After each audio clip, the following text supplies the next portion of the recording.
Respublika bo'ylab avtomobil yo'llarida qo'pol turdagi qoidabuzarliklarni aniqlash hamda ularga nisbatan qonun ustuvorligi va jazo muqarrarligini ta'minlash maqsadida keng qamrovli nazorat reyd tadbirlari amalga oshirilmoqda.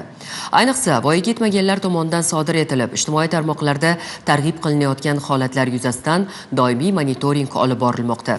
Xususan, Chirchiq tumanida yo'l bezorligi qilib videolarni ijtimoiy tarmoqlarda tarqatgan voyaga yetmaganlarga chora ko'rildi. Tungi vaqtda Chirchiq shahrida 17-22 yoshdagi 5 nafar yoshlar avtomashinalarda harakatlanib, bir nechta qo'pol qoidabuzarlik sodir etgani aniqlandi. Ular yo'l bezorligi sodir qilib, ushbu jarayonlarni videoga olib, shov-shuv va layk yig'ish maqsadida Instagram ijtimoiy tarmog'iga joylagan. Holat yuzasidan voqeaning barcha ishtirokchilari tegishli tartibda hududiy ichki ishlar organlariga olib kelindi. 2004-yilda tug'ilganman. Chirchiq shahrida yashayman. Shu bo'lib o'tgan hodisalarda internetda tarqalib ketgan videodagi delfinrang Nexus'ni men haydaganman. Qilgan ishimdan pushaymonman. Bu holatlar boshqa takrorlanmaydi. Hammadan uzr so'rayman. Men 2003-yil 12-dekabrda tug'ilganman. Chirchiq shahrida turaman. Nexus haydovchisiman. Og'aynilarimga aylanamiz deb chaqirishdi. Chirchiq ko'chalarini aylandik. Yo'l harakati qoidalariga to'g'ri kelmagan manyovrlar qildik. Men qilgan manyovrlarimda kimgadir aziyat bergan bo'lsam, meni aziyat chekkan bo'lsa, uzr so'rayman. Bu ishim boshqa qaytarilmaydi. Kechirishingizni so'rayman. Achinarlisi, qoidabuzarlikni videoga olib, ijtimoiy tarmoqlarga joylagan shaxs Chirchiq shahridagi 22-sonli maktabning 11-sinf o'quvchisi bo'lib chiqdi.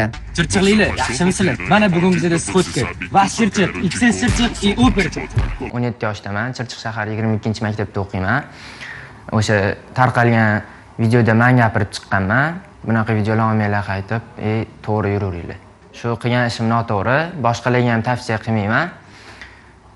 Hammadan uzr so'rayman. Shu bilan birga surishtiruvlar davomida ishtirokchilardan biri 18 yoshga to'lgan bo'lsa-da, haydovchilik guvohnomasiga ega emasligi hamda muntazam ravishda yo'l harakati qoidalarini qasddan buzib, bu holatlarni videoga olib, ijtimoiy tarmoqlarda tarqatib kelganligi aniqlandi. Mazkur holat yuzasidan 17 yoshli o'quvchining otasiga nisbatan ma'muriy bayonnoma rasmiylashtirildi. Bu video to'g'risida xabarim yo'q edi. Yog'iga nazorat olib, oldini olaman hammasini. Nazorat qilaman. Qolgan ota-onalarga ham tavsiya beraman, oldini olsin bolalarni.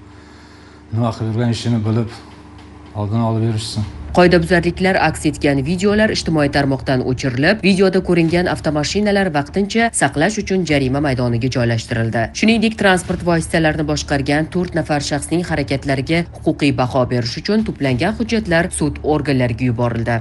Eslatib o'tamiz, yo'l bezorligini sodir etish transport vositasini boshqarish huquqidan mahrum qilishgacha bo'lgan jazo bilan yakunlanishi mumkin. Nigora Elmurodova, Zohid Mamasoliyev, Zamon informatsion dasturi uchun.